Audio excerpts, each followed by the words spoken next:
Terlahir dengan kondisi difabel dan mengalami kelainan otak membuat hidupnya sangat sulit. Walaupun hidup dengan keterbatasan, tetapi Yuma tetap berusaha menjalani harinya dengan biasa, dan setelah pulang kerja, ibunya akan selalu menunggu untuk menjemputnya. Untuk mandi pun Yuma harus ditolong ibunya karena ia tidak bisa menggerakkan tubuh bagian bawahnya. Tapi walaupun Yuma memiliki kekurangan, pasti ada kelebihan. Yuma memiliki bakat menggambar komik yang sangat luar biasa. Tapi sayang, bakat menggambar Yuma cuma disalahgunakan oleh seorang mangaka yang cukup terkenal. Wanita ini mengajak Yuma bekerja sama membuat komik, tapi bayaran untuk Yuma malah diambilnya separuh. Yuma yang tidak tahu bayaran mereka yang sebenarnya tentu saja terima-terima saja. Bahkan saat ada penerbit yang datang ke kantor mereka, Sayaka malah bersikap seolah-olah semua karya yang mereka buat adalah hasil kerja dirinya sendiri. Peran Yuma sebagai asistennya sama sekali tidak dianggap. Hari ini Yuma pun akan datang ke acara peluncuran komik mereka, dan setelah menempuh perjalanan jauh, Yuma malah sangat kecewa karena di depan publik, Sayaka malah mengatakan bahwa selama ini ia hanya bekerja sendiri dan tidak ada sama sekali yang membantunya. Yuma yang mendengar itu pun tentu saja sangat kecewa, padahal bisa dibilang hampir 80% isi komik itu buatannya. Karena sudah dikecewakan oleh rekan kerjanya saat membuat komik, Yuma terpikir untuk mengirim sendiri karyanya ke penerbit. Tapi saat sedang berjalan sendiri, Yuma tak sengaja melihat komik dewasa tergeletak di taman, dan ia pun malah membawa pulang komik itu, lalu menelpon penerbit komik dewasa itu lalu mengatakan Yuma ingin mengirim karyanya. Akhirnya ada salah satu penerbit yang mau menerima karya Yuma dan meminta Yuma untuk segera membawa salah satu contohnya. Akhirnya Yuma pun mulai menggambar komik dewasa untuk pertama kalinya, dan saat sudah selesai Yuma langsung membawanya ke kantor penerbit. Yuma benar-benar disambut dengan baik, tapi manajer mengatakan karya Yuma masih terlalu kaku dan kurang terasa alami. Manajer mengatakan Yuma harus punya pengalaman dewasa terlebih dahulu agar komik yang dibuatnya terasa nyata dan tidak terlalu dibuat-buat. Karena Yuma tidak pernah dekat dengan lelaki seumur hidupnya dan apalagi punya pengalaman dewasa, maka Yuma harus mencari referensi dari beberapa website video. Karena sudah berusia 20 tahun, Yuma pun mulai penasaran dengan hal sensitif ini, sampai akhirnya ia mendaftar sebuah acara kencan buta tanpa sepengetahuan orang tuanya. Namun setelah bertemu dengan 3 lelaki, tidak ada satupun yang mau menerima atau melanjutkan hubungan dengan Yuma. Karena tidak ada yang mau dengannya walaupun sudah mengikuti acara kencan buta, Yuma pun berjalan seorang diri ke arah kawasan merah di kotanya, dan karena sangat penasaran, Yuma pun mulai masuk lebih jauh dan melihat hal yang tak pernah ia bayangkan sebelumnya. Akhirnya Yuma pun bertanya ke salah satu penjaga dan minta dicarikan pria untuk berkencan. Tentu saja karena Yuma rela membayar asalkan ada laki-laki yang mau bersamanya malam ini. Akhirnya Yuma mendapat apa yang dia cari. Yuma diminta menunggu di kamar dan seorang pemuda pun datang. Tapi tentu saja pertemuan ini berakhir dengan kegagalan karena Yuma tidak pernah melakukan hal seperti ini sebelumnya dan membuat pemuda ini ilfeel. Kesialan terus berlanjut saat Yuma akan keluar dari hotel ini. Liftnya malah rusak dan ia tentu saja tidak bisa lewat tangga. Untunglah Yuma kebetulan bertemu dengan seorang wanita yang cukup baik hati, dan Mai pun memanggil asistennya untuk mengangkat Yuma melewati tangga. Bahkan Mai pun sampai rela mengantarnya pulang. Yuma pun bercerita bahwa selama ini ia selalu dikekang ibunya dan tidak pernah sama sekali bertemu pria, berdandan, apalagi berpacaran. Mendengar itu, Mai pun langsung mengajak Yuma untuk shopping dan mengajak Yuma ke salon. Inilah pertama kalinya bedak menempel di wajahnya. Tapi saat akan pulang, tentu saja Yuma harus membersihkan wajahnya. Jika tidak, ibunya pasti sangat marah jika melihat Yuma menggunakan make up. Karena curiga Yuma pulang larut malam, ibunya pun mengantar Yuma ke tempat kerjanya, dan ternyata setelah ibunya pulang, Yuma malah berpura-pura sakit dan meminta izin kepada rekan kerjanya untuk pulang. Tapi bukannya benar-benar pulang, Yuma malah keluyuran dengan teman barunya dan malah pergi ke sebuah bar untuk mabuk-mabukan. Yuma tentu merasa sangat senang sekali karena ini baru pertama kalinya ia merasakan sebahagia dan selepas ini. Tapi sungguh sial bagi Yuma karena ibunya menelpon ke kantor dan rekannya mengatakan bahwa Yuma sudah pulang dari pagi karena sakit. Karena penasaran dengan tingkah Yuma, ibunya pun menggeledah kamar Yuma dan betapa kagetnya ibu Yuma saat menemukan komik dewasa dan pakaian terbuka yang disembunyikan Yuma. Bahkan ada mainan dewasa juga ditemukan ibunya. Wanita ini dalam masalah besar karena ibunya sudah tahu bahwa Yuma minggat kerja dan malah pergi mabuk-mabukan bersama teman barunya. Yuma pun pulang dengan pakaian terbuka dan dalam kondisi setengah sadar. Walaupun ia masuk rumah diam-diam, tapi ibunya sudah menunggu dan meluapkan amarahnya kepada Yuma. Kali ini Yuma tidak lagi diam saat dimarahi ibunya dan ia pun melawan. Bahkan Yuma mengatakan ia bisa melakukan apapun sendiri dan tak butuh bantuan ibunya lagi. Ia pun merangkak ke kamar mandi dan ingin menunjukkan bahwa ia sudah bisa mandi sendiri tanpa bantuan ibunya. Karena kesal, ibunya benar-benar meninggalkan Yuma di kamar mandi sampai pagi hari. Karena memang Yuma tidak bisa keluar sendiri dari kamar mandi ini. Tapi karena kasihan, ibunya pun mengeluarkan Yuma. Setelah kejadian ini, Yuma pun dikurung di kamar kamarnya dan hanya boleh keluar bersama ibunya untuk pergi ke rumah sakit melakukan terapi sarafnya. Namun Yuma tiba-tiba minta diantar ke toilet dan meminta perawat untuk meninggalkannya sebentar. Ternyata Yuma berencana untuk kabur dan cepat-cepat ia mencari jalan keluar dari rumah sakit. Perawat yang sadar Yuma sudah tidak ada di kamar mandi langsung melapor kepada ibunya. Tapi tentunya Yuma sudah berhasil kabur jauh meninggalkan sang ibu.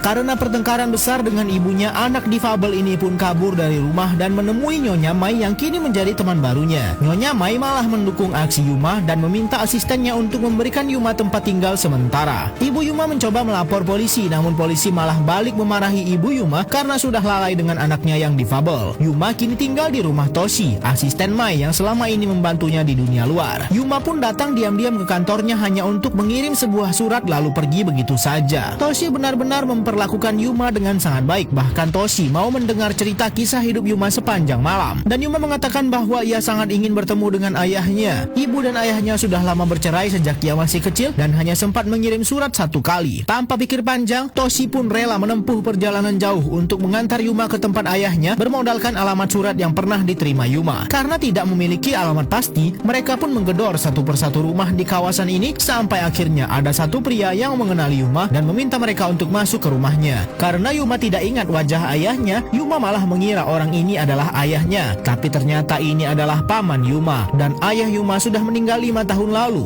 Bahkan Yuma pun juga baru tahu kalau selama ini ia punya saudara kembar yang sekarang bekerja di Thailand. Setelah mendengar kabar ini, Yuma malah kembali menelpon ibunya dan mengatakan bahwa ia akan pulang tapi masih butuh waktu lama. Ternyata Yuma ingin pergi ke Thailand untuk menemui saudara kembarnya yang selama ini sudah disembunyikan dari dirinya. Wanita difabel ini bersama temannya akan menempuh perjalanan yang sangat jauh. Mereka harus pergi ke Thailand untuk mencari saudara kembar Yuma yang selama ini sudah disembunyikan dari dirinya. Untunglah ada Toshi yang rela membantu Yuma selama ini sehingga Yuma pun tahu kenyataan tentang saudara kembarnya. Informasi yang mereka dapat, saudara kembar Yuma menjadi seorang guru di pedesaan terpencil di Thailand. Setelah sampai di sekolah yang dimaksud, Toshi pun langsung bertanya kepada guru lain di sana dan ternyata benar saudara kembar Yuma yang bernama Yuka adalah guru di sini. Setelah menunggu cukup lama, akhirnya ada seorang guru muda lewat di depan mereka. Ternyata benar itu adalah Yuka. Yuma jauh-jauh datang kemari hanya ingin bertanya bagaimana sifat dan kehidupan ayah mereka. Dan Yuka hanya menjawab bahwa ayah mereka sangat baik dan begitu dekat dengannya. Dan Yuka pun bertanya hal yang sama, bagaimana ibu mereka. Walaupun Yuma baru saja terlibat konflik besar dengan ibunya, tapi Yuma tetap menceritakan hal baik tentang ibunya kepada Yuka.